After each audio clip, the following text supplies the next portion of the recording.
इस वक्त मैं हूँ जंतर मंतर पर और फिलहाल यहाँ जो भीड़ है वो लगातार बनी हुई है। अभी अभी कुछ देर पहले ही आशुतोष और सौरव दास जाकर मिलकर आए हैं जेपी नड्डा से और जेपी नड्डा ने उन्हें आश्वासन दिया है, बातचीत की है।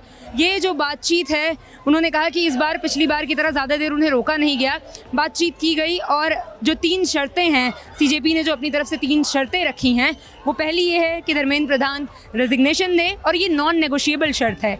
दूसरी शर्त है कि जिन लोगों ने भी ये नीट के एग्ज़ाम में अपनी जान गंवाई है, जिन्होंने सुसाइड किया है, उन्हें 1 करोड़ रुपए का मुआवजा दिया जाए।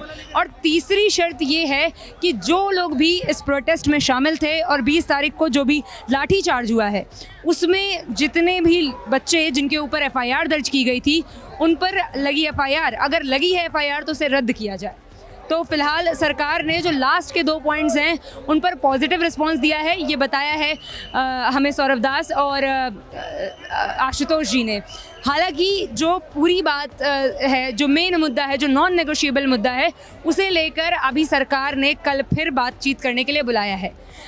इस बारे में आशुतोष और सौरभ का कहना है कि हो सकता है कि आने वाले दिनों में धर्मेंद्र प्रधान का रेजिग्नेशन हो जाए। हालांकि सरकार ने अभी इस पर कोई बात नहीं की है, अगले राउंड की बातचीत में ही ये क्लियर हो पाएगा। क्या लग रहा है आपको कि आने वाले दिनों में इस्तीफा हो जाएगा? होना चाहिए, हमें तो लगता है कि होना चाहिए। जहाँ इतनी स्ट्रगल चल रही है, इतना यूथ आया है, ऐसे बैठे हुए सब आके अपने अपने घरों से आके बैठे हुए हैं, इतना संघर्ष कर रहे हैं, तो ये होना चाहिए। ये एक ही डिमांड है, ज़्यादा डिमांड तो उन्होंने नहीं रखी है, ये जेन्युइन डिमांड है और ये वापस नहीं होगी। इस्तीफा देना पड़ेगा क्योंकि अभी जनरेशन जाग गई, जेन जी अब पूरा रोड पे आ चुका है। ये जेन जी को समझना आसान बात नहीं है। एक एग्जांपल से होना पड़ेगा कि जो आगे ऐसा करेगा उसको भी ऐसा इस्तीफा देना पड़ेगा। ये जेन जी मोदी जी को इंस्टाग्राम पे ले आए हैं, ये पहली जीत है। तो ये धर्मेंद्र प्रधान जहाँ से आते हैं, उड़ीसा से, वहाँ से हैं। और क्या नाम है आपका? कमला माझी। कमला जी, बताइए कि अभी धर्मेंद्र प्रधान के रेजिग्नेशन को लेकर सरकार जो है वो फिर से कल बातचीत करेगी, क्या रिस्पांस लग रहा है आपको? रेस्पॉन्स तो 100% ना, वो इस्तीफा देने के लिए मजबूर हो जाएगा क्योंकि वो ऐसा काम किया है ना, वो गद्दार है स्टूडेंट के लिए, छात्र छात्री के लिए, है ना। मैं ओडिया में उसके लिए कहूँगी क्योंकि उसको समझ आए, क्योंकि उसको हिंदी इंग्लिश सारे बच्चे ने बोल लिए, समझ नहीं आया, तो इसीलिए मैं उड़ीसा से ओडिया लेके आई हूँ। धर्मेंद्र प्रधान, तेरा खेल खत्म हो गया है, अभी गादी छोड़ और न्याय के लिए हम जो धूप में है ना उसका जवाब दे। तेरे के तो नर्क में जगह नहीं मिलेगा, ये दुर्नीति नहीं चलेगा। तो आप देख सकते हैं कि धर्मेंद्र प्रधान जिस जगह से आते हैं वहाँ के लोगों ने उड़िया में पोस्टर बनवाया है और पोस्टर में जो लिखा है वो आपको सुनाया है। अब अभी यहाँ आसपास भी जो है हम देख सकते हैं कि भीड़ जो है हमें गेट से ही, इवन मेन जो एंट्री गेट है वहाँ से हमें भीड़ देखने को मिल जाएगी।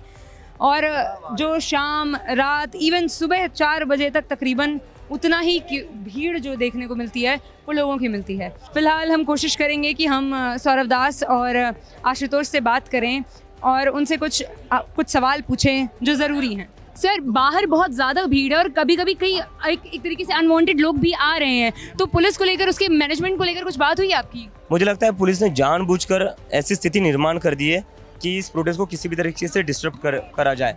पुलिस टूटी फूटी हुई गाड़ियाँ पहले ही लगाकर खड़ी कर देती है, यहाँ पर पत्थरों से भरे ट्रक लाकर खड़ी कर देती है और बीजेपी के गुंडे आकर वही पत्थर पुलिस वालों पर मारते हैं। सर, हमने कई लोगों को देखा जो लोग शराब पीकर आए थे और एक तरीके से लड़कियों के साथ बदतमीजी भी कर रहे थे। बाहर से भेजे जा रहे हैं ये लोग, बीजेपी के गुंडे हैं ये, इनको भेजा ही इस इंटेंशन से जा रहा है कुछ भी करके इस प्रोटेस्ट को बदनाम करो, लेकिन हम ऐसे लोगों को आइडेंटिफाई करो और तुरंत बाहर कर रहे हैं। सर, कल हम लोगों ने देखा कि निहंगों ने उधर संसद मार्ग साइड पूरा संभाल कर रखा था, पूरी रात वो चेन बनाकर खड़े थे और वो मैनेजमेंट की कोशिश कर रहे थे। क्या क्राउड मैनेजमेंट को लेकर पुलिस से आपने कोई बात की अभी तक? पुलिस से तो हम रिक्वेस्ट कर रहे हैं कि आप लोग सिक्योरिटी के लिए हो तो सिक्योरिटी वाला काम करेंगे ना आप, या बस सर फोड़ने के लिए हो बच्चों के। जहाँ बात सिक्योरिटी प्रोवाइड करने की आती है आप सिक्योरिटी प्रोवाइड नहीं कर रहे हो, जहाँ बात लाठी चलाने की होती है, बच्चों का सर फोड़ने की होती है, वहाँ आप एकदम से आगे आ जाते हो। It's very, I would say insulting, it's very sad state of police. मुझे नहीं लगता सोनम सर कहीं पर भी ऐसे है, क्योंकि सोनम सर ने अपनी जान दांव पर लगा रखी थी इस देश को जागरूक करने के लिए। सर, आप लोग क्राउड मैनेजमेंट के लिए अभी, क्योंकि पूरे मैंने देखा रात भर भी वॉलंटियर्स लगे रहते हैं, तो उसके लिए अभी कोई बातचीत चल रही है टीम में कि कैसे इतना माहौल मैनेज किया जाए? हम हमारी टीम बढ़ा रहे हैं और लोगों को इंक्लूड कर रहे हैं, क्योंकि दिन ब दिन भीड़ बढ़ती जा रही है, तो हमें और मोबिलाइज करने पड़ेंगे लोग।